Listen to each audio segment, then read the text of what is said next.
สบายดีสวัสดีเด้อพ่อพี่น้องสบายดีตอนเช้าๆเนาะพอมื้อวันที่6พี่น้องมื้อนี้ก็เป็นมื้อบุญแล้วเนาะตอนนี้แม่น้ำคิงก็กำลังเตรียมพักพี่น้องด่างพักปลาไหวเนาะตื่นแต่เช้าด่างพักเตรียมพักไว้เนาะเพราะว่าไม่ได้แขกมากจังบ่อยากนะพี่น้องเพราะว่าอันนั้นอยากลงไปเบิ่งเขาอันนั้นแข่งเรือยามเสาร์เนาะเดี๋ยวสิไปถ่ายบรรยากาศตอนเสาร์ให้พี่น้องเบิ่งยังบาตื่นแต่เสาร์เตรียมพร้อมเมียนเพื่อนพี่น้องเอ้ยเกือบตื่นบ่ได้พี่น้อง เป็นวิทย์พยายามอันนั้นพยายามสิดุอยู่แบบว่าตื่นขึ้นมาอะไรสมัติเป็นวิทย์ดิสิวินหัวเนาะบอกกับตัวเองว่าอย่าเป็นยังเลยอย่าเป็นยังเลยนอนเด้อพี่น้องหิวนอนแบบว่าช่วงมื้อ3มื้อเนาะเป็นคนแม่น้ำคิงเป็นคนที่หิวนอนบ่ได้นะพี่น้องแบบกันพักผ่อนบ่เพียงพอเลยอยากเป็นวิตเป็นอันนี้ดอกนี่ก็แบบยังสิวิ่งอยู่แต่ก็ว่าคอยเฮ็ดเนาะกันสิให้เด็กย่างปุ๊บหน้าปุ๊บหลังบ่ได้เด้อคอยเฮ็ดไปคนผู้เดียว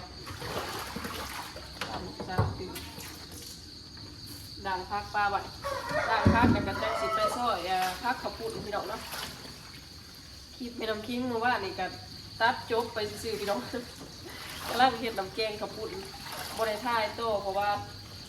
1มันกระเดิกเดี๋ยวนะ2มันกระมีเสียงเพลงเนี่ยเนาะมันคิงก็ได้บริจะตัดจบคลิปพี่น้องก็น้อยใจสิไปให้เบิ่งบ้างเดี๋ยวน้ำวอน้ำเกลือบอกกระปุกครับ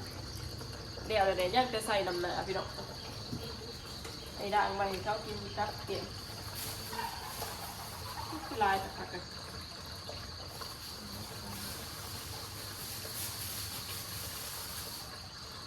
ถ่วงซาทับตื้อพี่น้องนอกน้ำคิงกับไปเมื่อวันต่างหลังเมื่อวันย่างคุณเนาะเป็นไปย่างมันเกิดเอาซุปพี่น้องว่าเป็นมากมาเป็นบ้านตุ้มบ้านเกิด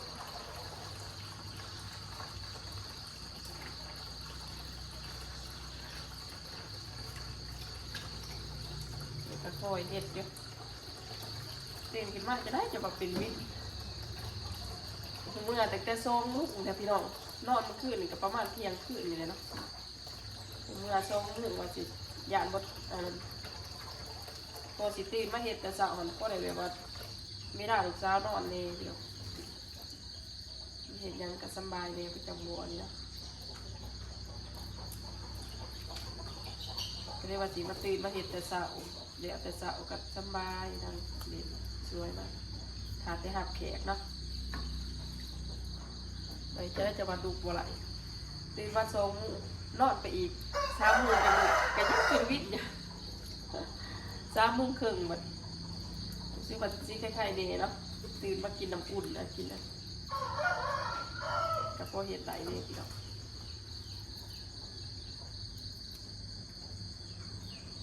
คือแต่ละปีผมบ่ค่อยได้ลงไปเบิ่งคืออันนะพี่น้องค่ะแต่น้ำเบียกน่าจะสิปีนี้ก็ได้มาสิไปเบิ่งเรื่องเขาเนี่ยเนาะมันมีแขกกันสิลงไปก็เลยไปถ่ายคลิปเลยก็เลยไปเบิ่งเลยแต่ละปีบ่เห็นเรือพี่น้องแต่ละปีนะข้าบนแต่ละเพื่อนน้ำแขกสิไปกับบุมีไปอยู่คืออันนี้แต่ไอโดน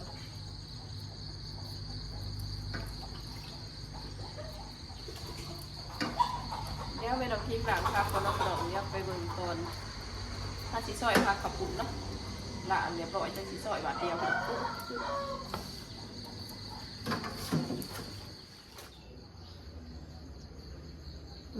ตอนนี้ไม่ต้องทิ้งกระละพักเรียบร้อยแล้วพี่น้องผักสลัดผักหอมปนนะคะหอมบัวหอมปอมเนาะด่างอันนั้นเรียบร้อยโดดพี่น้องเนาะมันย่ำกินจังสบายล้างไว้ให้ข้าเรียบร้อยบางเตียแบบห้ามวางมากจับให้เขามาจับไปกินเองเนาะน้ำกินล้างสะอาดเรียบร้อยแล้วก็จะไปซอยผักขับปุดมาเลยพี่น้องเนาะโอ้ยมาจักต้องเปลี่ยนกล่องเลย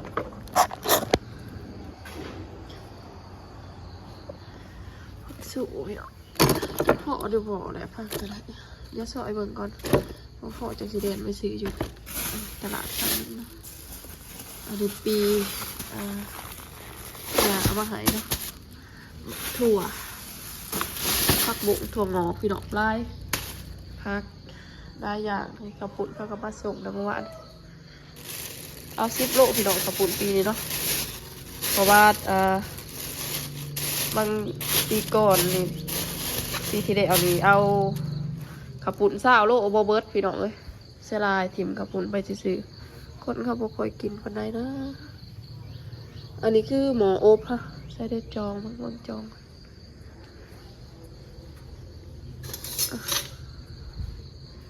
หมออบอันนี้ขายแต่บาบากัมซีเพิ่นเห็ดหายเนาะไอซีได้เห็ดหายพี่น้องเรามาหมู่บ้านอันนี้ก่อนเราสิขามไปต่างหลังแล้วก็มาเห็ดหมออบหมอยังผู้อาศีนหายเนาะใช่นี่คนซอยเป็นอันหนึ่งกับไอโดน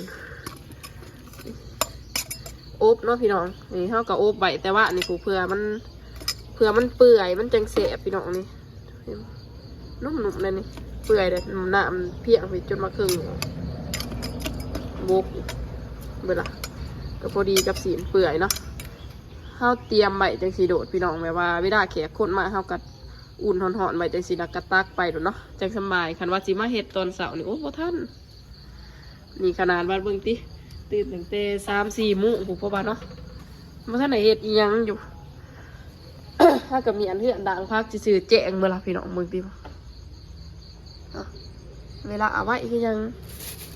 เดี๋ยวไปเบิ่งหมอน้ำแกงขับปุ่นมันน้ำคิงเจ้าน้อยจังสิมาขั่วสีนใบแบบว่าอันนี้คือส่วนที่ปีกเนาะตาใบให้แก่คนปีกเดี๋ยวไปเบิ่งหมอน้ำแกงขับปุ่นแม่น้ำคิงพี่น้องแม่น้ำคิงออกมาเห็ดอยู่เนาะเพราะว่าอันนั้นขี้ยันขี้มันหยุดนี่ยังมาทลายนี่เนาะเดี๋ยวไปด่างจองใหม่ก่อนเห็ดไผ่อ่อนๆพี่น้องยังบ่ทันอยากกุ้มไผ่แห้งเพราะว่ายัน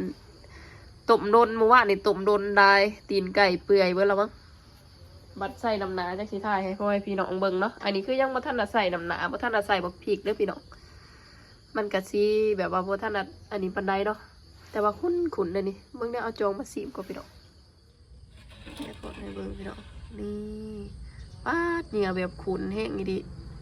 แม่น้ำกิ้งเน้นแบบว่าตีนไก่แล้วก็ก่อนเดือดเนาะพี่น้องเห็นแบบเห็นผู้ใดมากก็คือจังมากินนะมากินโตดมากินตีนไก่มากินก่อนเดือดสิเนาะขนาดแม่น้ำกิ้งเองก็ยังมากพี่น้องแม่น้ำกิ้งก็เลยจัดโตดดูอักหลาก2 โลตีนไก่กับ2 โลผู้ใดนี่ใส่จนมืดตีนบางใหญ่ผมโอ้พี่น้องน่ากินสุดๆไปเลยเสียบมาเด้อผู้ใดสิมา มากินเด้อคอยเตรียมของไว้ให้เรียบร้อยแล้วเนาะพี่น้องนุ่มเห็ดผู้เดียวเมื่อวานนี่ถือพิษชามสิเสียบเนาะ ไปเดี๋ยวไปด่างพักก่อนพี่น้อง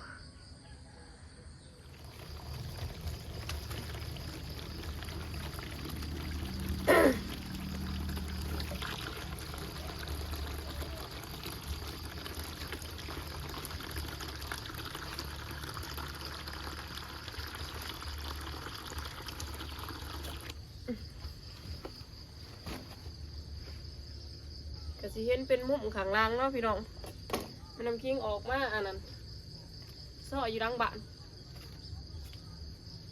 เพราะว่าน่ะมันจังแห้งเนี่ยนะกับมันกัด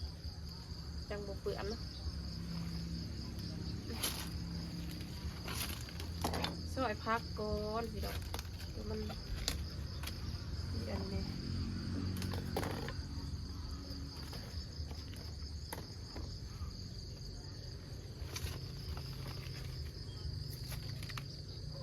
เช้ากับพ่อท่านหัดตื่นแค่นี้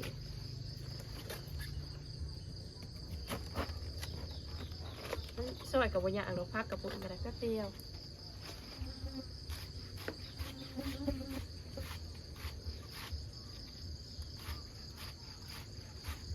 บ่เขาเพิ่นมันต้องปรับ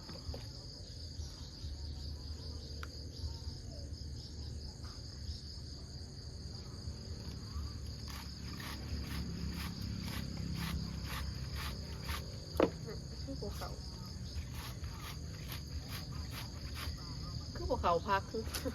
ซื้อมาใหม่ๆเด้ดิ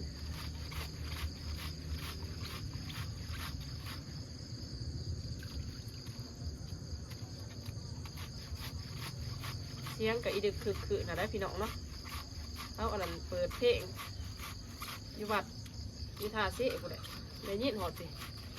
เสียงประกาศอะไรคือบอกเขามันเป็นอย่าง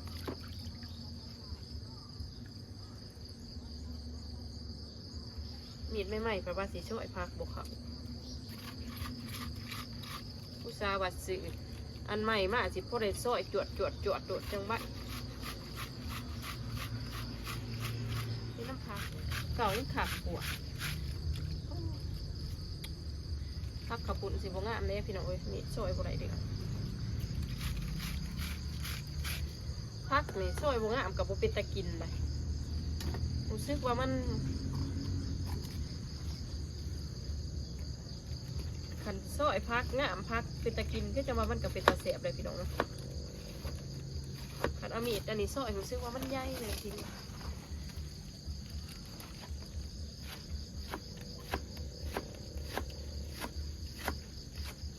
พักขับปุ่นเป็นตะเสียบก็คือจะมากินคือสีเสียบไปเนี่ยเบิ่งกันพักเขาดูกี่ดีมันกับโบอยากเป็นตะกินเลยพี่น้อง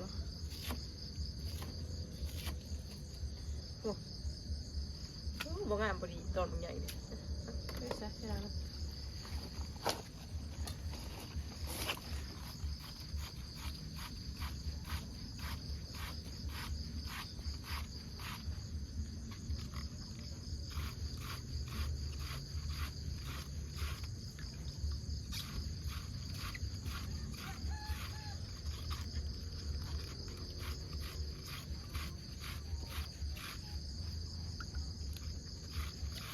แบบมันโมเขาพักนะ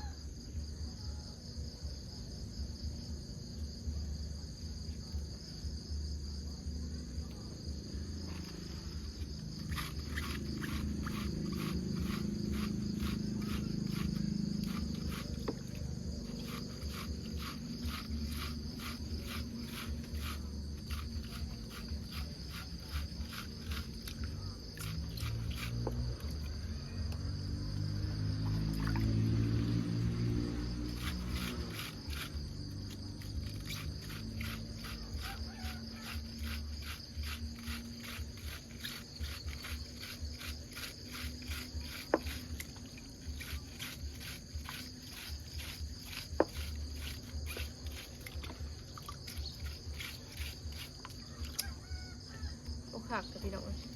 ผักไม่ต้องที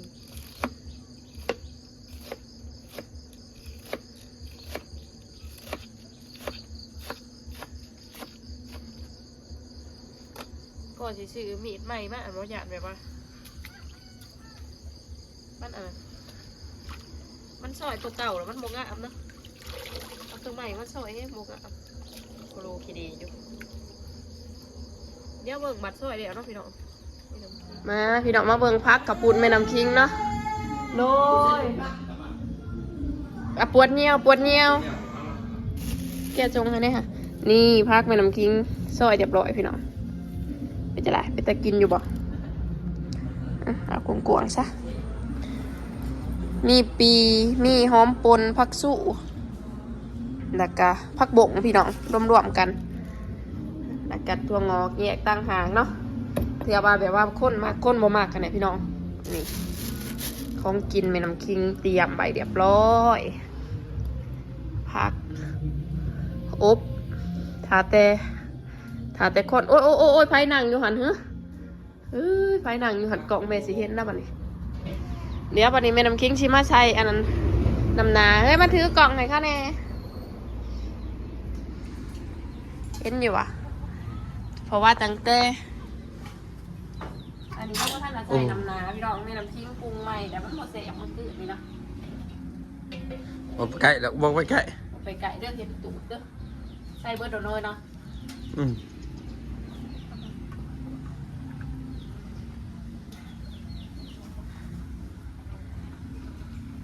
แต่คนมาซิมแค่นั้นเด้มันจะเสียบอีก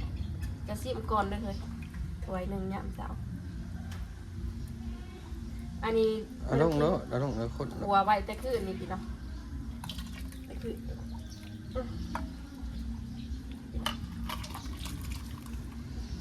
มันจะติดว่าเองมันเนาะเราไม่ได้ใส่ผิดอีมันกับว่าท่านละมีซีมีซันแล้วไปมันก็จะปิดตาเสียขุนพี่น้องเอ้ยนะขุนแล้วเอ้ยนะเสียพี่น้องอันนี้มันก็เริ่มงามขึ้นมาเลย